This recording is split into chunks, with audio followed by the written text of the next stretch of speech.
আমাদের প্রায় ৫,০০০ ভাইকে আমরা শহীদ হতে দেখেছি।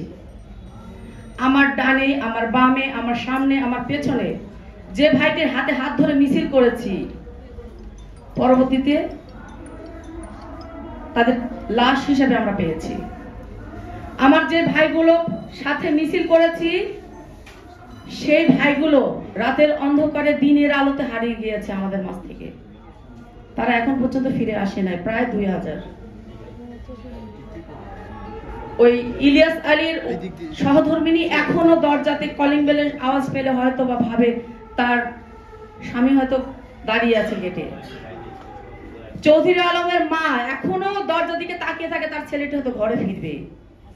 এই যে আর্তনাদ, গুম পরিবারের গুম সদস্যরা ফিরে আসবে, এটা শুধু তারাই জানে এই ফিলিংসটা কেমন। আজকে আমাদের সাথে যারা মিছিল করেছে, মিটিং করেছে, আজকে তার পঙ্গুত্ব জীবন বরণ করেছে এবং তাদের কারো চোখ নাই, হাত নাই, পা নাই, বডিতে হাজার হাজার বুলেট নিয়ে তারা জীবন যাপন করছে। কেন করছে এগুলো কিছু? এই ১৭ বছরে আত্মত্যাগ শুধুমাত্র একটি অবাধ, সুষ্ঠু এবং নিরপেক্ষ নির্বাচনের জন্য, অন্য কোনো কিছুর জন্য নয়। এই যে বিএনপি নেতা কর্মীদের যে আত্মত্যাগ, ঢাকার রাজপথ রঞ্জিত হয়েছে রক্তে, আজকে কিন্তু আমরা কোনো কিছু ভুলে যাইনি। সেই ১৭ বছর থেকে এখন পর্যন্ত আমাদের একটিই দাবি, একটি সুষ্ঠু, অবাধ এবং নিরপেক্ষ নির্বাচন। আজকে ৫ই আগস্টের পর এই সরকার দায়িত্ব নিয়েছে, প্রায় ১০ মাস হতে চলেছে। এই ১০ মাসে কিন্তু একটি নির্বাচন সমাপ্ত হয়ে একটি গণতান্ত্রিক সরকারের অধীনে রাষ্ট্র পরিচালনা করবার কথা, কিন্তু আমরা কি দেখছি? সংস্কার, সংস্কার, সংস্কার। সংস্কারের নামে সময় ক্ষেপণ করা হচ্ছে।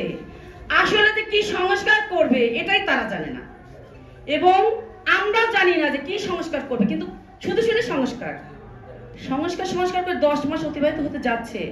আমরা তো এই সরকারের কাছে এটা প্রত্যাশা ছিল না।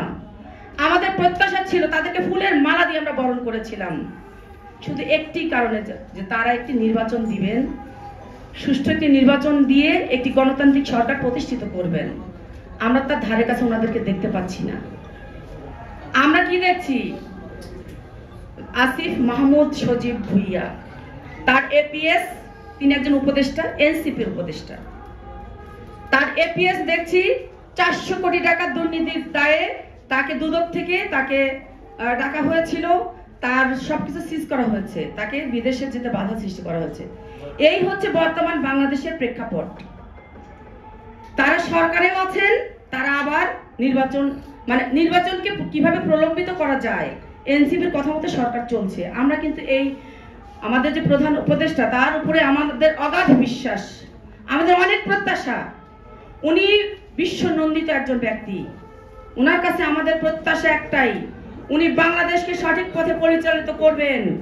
উনার সেই দুর্নীতিগ্রস্ত উপদেষ্টাদের কথায় উনি চলবেন না, এবং এনসিপির নেতারা যারা উপদেষ্টা দায়িত্বে আছেন তাদেরকে অনতি বিলম্বে উনি ওখান থেকে ক্ষমতাচ্যুত করবেন, এবং অনতি বিলম্বে ডিসেম্বরের ভিতরে একটি সুষ্ঠু গণতান্ত্রিক ভাবে একটি নির্বাচনের ব্যবস্থা করবেন। এটি সারা বাংলাদেশের চিত্র। এটি এর অন্যথায় হলে কেউ কিন্তু ঘরে বসে থাকবে না। আপনারা কিন্তু দেখেছেন, এই যে গত ৮ দিনের একটি চলমান একটি আন্দোলন ছিল ইশরাক হোসেনকে মেয়র পদে শপথ করানোর জন্য। আমরা কিন্তু সব পারি, আমরা যেমন ধৈর্য ধরে বসে আছি, এই ধৈর্যের ক্ষরণ হতেও কিন্তু বেশি সময় লাগবে না।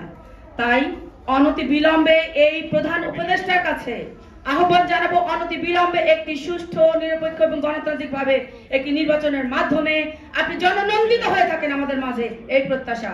সকলকে অসংখ্য ধন্যবাদ। আল্লাহ হাফেজ। ধন্যবাদ রুমা আপাকে।